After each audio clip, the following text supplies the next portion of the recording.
No, u svakom slučaju sada je na redu ne reklamni blok, kako sam rekao, nego poetski blok Tanje Vu, Prema svjetlu. Kao inače, poslušat ćemo jednu pjesmu, a onda se nakon toga vraćamo u emisiju.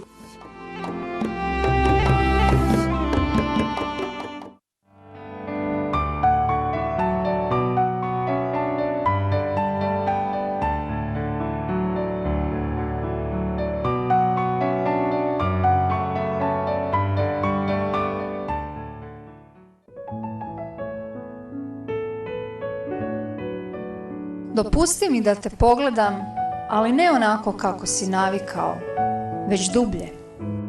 Ne želim te gledati kroz tvoje životne uloge koje si sebi namijenio.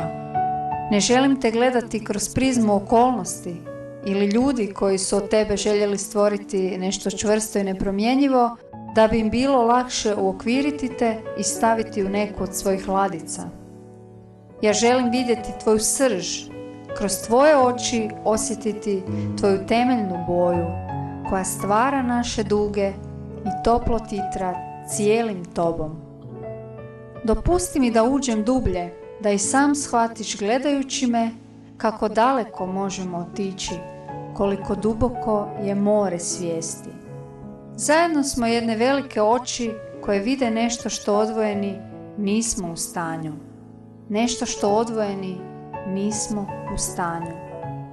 Ja ću ti pomoći da dođemo do stvarnijeg i jasnijeg sebe od bilo koje zamagljene predodžbe o nama koju smo do sada imali. Pogledaj me u oči i ugledaj u njima našu zajedničku dušu koja spava, a budi se samo onda kad ju potražimo skupa.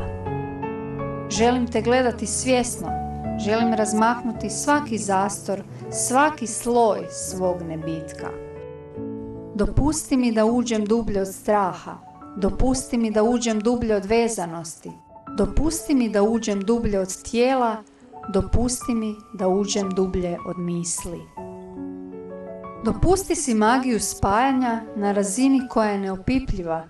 Naše oči će nas voditi do nas, naše oči do nas. Hvala ti što si moje zrcalo i što me uvijek podsjećaš kako sam više od onoga tko se činim. Ja ti uvijek želim biti netko tko će tražiti ono veće u tebi, tko će u tebi prepoznavati uvijek i u svakom trenutku našu stopljenost, našu svetost. Potrudit ću se da u tebi nađem razlog da uvijek budem ponosna što sam čovjek. A ti ga, dragi, s jednakim žarom traži i pronađi ga u meni. Pronađi ga u meni.